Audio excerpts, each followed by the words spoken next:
Le comité s'est réuni 3 fois en 2017 avec un taux de présence de 93%. Il a examiné, comme chaque année, la rémunération variable du directeur général. Il a fait une recommandation au Conseil pour la rémunération variable annuelle au titre de 2016, en analysant le niveau d'atteinte des critères fixés en 2016. Il a également fait au Conseil une proposition s'agissant des critères pour le variable 2017. Cette proposition vise à assurer que les critères restent exigeants, strictement cohérents avec les engagements pris vis-à-vis des marchés et qu'ils sont conformes à l'évolution des meilleures pratiques du marché.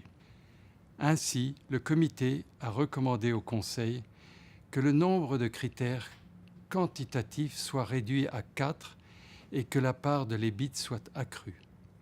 Pour la part qualitative, le comité a veillé à ce que les critères reposant sur la transformation de l'entreprise soient maintenus et que soient pris en compte les mesures de digitalisation et d'innovation du groupe et les résultats en matière de santé et de sécurité.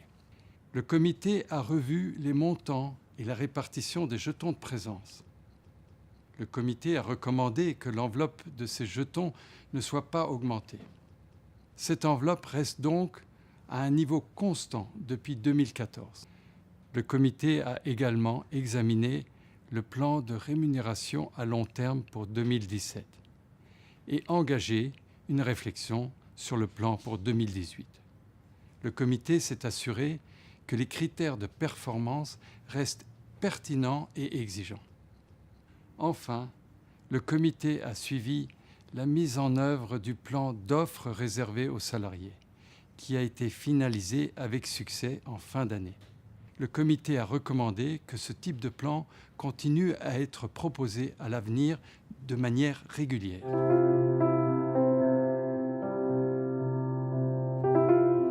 Le comité a étudié de manière précise les évolutions législatives en la matière, ainsi que les recommandations de la FET-MEDEF et de l'AMF, notamment sur la rémunération des dirigeants. Ainsi, le comité s'est assuré que les éléments de rémunération soumis au vote de l'Assemblée générale, conformément aux règles du Say on Pay, résultent des mécanismes équilibrés et en ligne avec les intérêts des actionnaires. Le comité a notamment examiné la politique de rémunération du directeur général et a recommandé au Conseil de reconduire la politique approuvée par l'Assemblée générale en 2017, tout en incluant une composante exceptionnelle liée aux résultats et à l'intégration de la nouvelle business unit issue de l'acquisition de GE Water.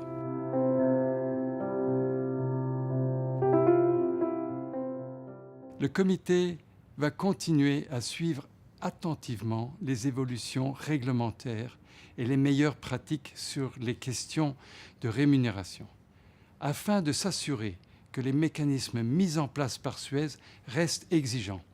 Par ailleurs, l'intégration de GE Water dans les mécanismes de rémunération du groupe fera l'objet d'une attention particulière.